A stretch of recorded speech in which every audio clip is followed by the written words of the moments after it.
disclaimer under Section 107 of the Copyright Act 1976. Allowance is made for fair use for purposes such as criticism, comment, news reporting, scholarship, and research.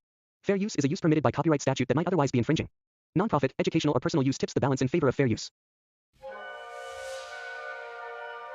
Space बहुत बड़ा है और अजूबों से भरा हुआ है।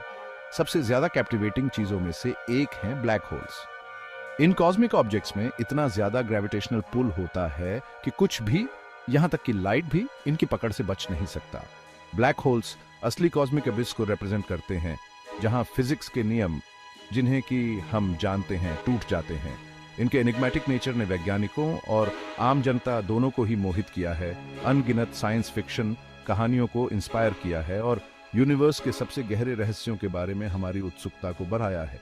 लेकिन आखिर ब्लैक होल्स होते क्या हैं? ये कैसे बनते हैं? और किसी भी चीज का क्या होता है जो दुर्भाग्य से इनमें गिर जाता है? मेरे साथ इस सफर पर निकलिए, जहां हम इन सेलेस्टियल बेहीमथ्स से जुड़े रहस्यों को जानेंगे। हम वॉर्प्ड स्पेस टाइम की अजीब दुनिया में जाएंगे, यूनिवर्स की हमारी समझ की सीमाओं का पता लगाएंगे और कॉस्मोस में हमारी जगह के लिए इन कॉस्मिक इनिग्मस के इम्प्लीकेशंस के बारे में सोचेंगे। खुद को अंधेरे के बीच एक माइंड बेंडिंग एडवेंचर के लिए तैयार कर लीजिए। Black holes cosmic vacuum cleaners नहीं है, अपनी डरावनी रेपुटेशन के बावजूद। ये यूनिवर्स में घूमते हुए सब कुछ अपने अंदर खींचते नहीं फिरते। इसके बजाय ये मैसिव स्टार्स के रेमनेंट्स से बनते हैं, जो अपने जीवन चक्र के अंत तक पहुंच चुके होते हैं। स्टार्स कॉस्मिक फर्नेसेस होते हैं, जो उनके कोर्स में न्यूक्लियर फ्यूजन द्वारा संचालित होते हैं। ये फ्यूजन एक आउटवर्ड प्रेशर बनाता है जो ग्रेविटी के इनवर्ड पुल का मुकाबला करता है। लेकिन जब कोई स्टार अपने न्यूक्लियर फ्यूल को खत्म कर देता है तो ये नाजुक संतुलन टूट जाता है। स्टार का कोर अपनी ही ग्रेविटी के नीचे कोलैप्स हो जाता है और अपने आप में ही इम्प्लोड हो जाता है। अगर स्टार काफी मैसिव है, कम से कम हमारे सन के मास से 3 गुना ज्यादा, तो यह कोलैप्स बिना रुके जारी रहता है।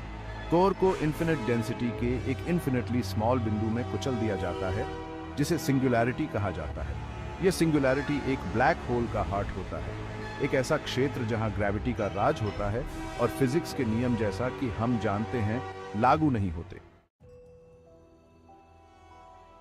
सिंगुलैरिटी के आसपास एक सीमा होती है जिसे इवेंट होराइजन कहा जाता है। यह वह पॉइंट ऑफ नो रिटर्न है, एक कॉस्मिक रूबिकन जिसे एक बार पार कर लेने के बाद वापस नहीं लौटा जा सकता। जो कुछ भी इवेंट होराइजन के अंदर जाता है, चाहे वह स्पेसशिप हो, प्लैनेट हो या लाइट भी, ब्लैक होल के इमेंस ग्रेविटी द्वारा हमेशा के लिए फंस जाता है। इवेंट होराइजन को एक वाटरफॉल के रूप में इमेजिन करें। जैसे जैसे आप किनारे के करीब पहुंचते हैं, करंट तेज होती जाती है, जिससे बचना मुश्किल हो जाता है। एक बार जब आप किनारे के ऊपर से चले जाते हैं तो वापस जाने का कोई रास्ता नहीं होता है। ग्रेविटी के रिलेंटलेस फोर्स द्वारा आपको नीचे की ओर सिंगुलैरिटी की तरफ खींचा जाता है। इवेंट होराइजन कोई भौतिक बाधा नहीं है। जब आप इसे पार करते हैं तो आपको कुछ खास महसूस नहीं होगा, लेकिन उस क्षण से आप बाकी के यूनिवर्स से कट जाते हैं। आपके द्वारा भेजे गए कोई भी सिग्नल ब्लैक होल के ग्रेविटेशनल पुल से कभी नहीं बच पाएंगे। आप बाहरी दुनिया से हमेशा के लिए खो जाएंगे, ब्लैक होल के अंधेरे आगोश में हमेशा के लिए फंस जाएंगे। आइंस्टीन की थ्योरी ऑफ जनरल रिलेटिविटी ने ग्रेविटी की हमारी समझ में क्रांति ला दी। यह हमें बताता है कि ग्रेविटी कोई फोर्स नहीं है, बल्कि स्पेस टाइम का कर्वेचर है। स्टार्स और ब्लैक होल्स स्पेस टाइम को वॉर्प करते हैं, जैसे ट्रैम्पोलिन पर बोलिंग बॉल। स्पेस टाइम के इस वॉर्पिंग के बड़े कॉन्सिक्वेंसेस हैं, खासकर ब्लैक होल के पास। एक है gravitational time deletion. Stronger gravitational fields में टाइम धीमा हो जाता है। ब्लैक होल के पास टाइम धीरे चलता है। इमेजिन करें, एक क्लॉक ब्लैक होल के पास और दूसरा दूर वाली घड़ी की तुलना में ब्लैक होल के पास वाली घड़ी धीमी चलेगी। चुनौती देता है। ब्लैक होल में गिरना किसी और अनुभव से बिल्कुल अलग होगा। जैसे जैसे आप इवेंट होराइजन के करीब पहुंचेंगे, आप टाइडल फोर्सेस के अधीन होंगे, जो इतने ज्यादा स्ट्रांग होंगे कि वे आपके शरीर को स्पैगेटी की तरह खींच देंगे। यह प्रक्रिया, जिसे उपयुक्त रूप से स्पैगेटिफिकेशन नाम दिया गया है, ब्लैक होल के पास एक्सट्रीम ग्रेविटेशनल ग्रेडियंट का परिणाम है। इमेजिन करें कि आपके पैर आपके सिर की तुलना में ब्लैक होल के ज्यादा करीब हैं। आपके पैरों पर ग्रेविटेशनल पुल आपके सिर की तुलना में बहुत ज्यादा मजबूत होगा, जो आपके शरीर को वर्टिकली खींचेगा। साथ ही आपके किनारों को अंदर की ओर दबाया जाएगा, क्योंकि ग्रेविटी ब्लैक होल के केंद्र की ओर सब कुछ खींचती है। आप सिंगुलैरिटी के जितने करीब पहुंचेंगे, ये टाइडल फोर्सेस उतने ही एक्सट्रीम होते जाएंगे। आपके शरीर को तब तक स्ट्रेच्ड और स्क्वीज्ड किया जाएगा जब तक कि वह एटम बाय एटम फट न जाए। ये भयानक भाग्य हर उस चीज का इंतजार कर रहा है जो ब्लैक होल के इवेंट होराइजन को पार करती है, जो इन कॉस्मिक ऑब्जेक्ट्स द्वारा संचालित इमेंस पावर की एक कठोर याद दिलाता है।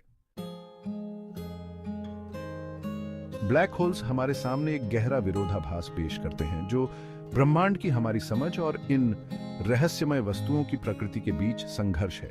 यह विरोधाभास, जिसे ब्लैक होल इंफॉर्मेशन पैराडॉक्स के रूप में जाना जाता है, इस तथ्य से उत्पन्न होता है कि ब्लैक होल्स इंफॉर्मेशन को नष्ट करते हुए प्रतीत होते हैं। ऐसा कुछ जो फिजिक्स के हमारे वर्तमान नियम असंभव कहते हैं। हालांकि ब्लैक होल्स इस सिद्धांत का उल्लंघन करते हुए प्रतीत होते हैं।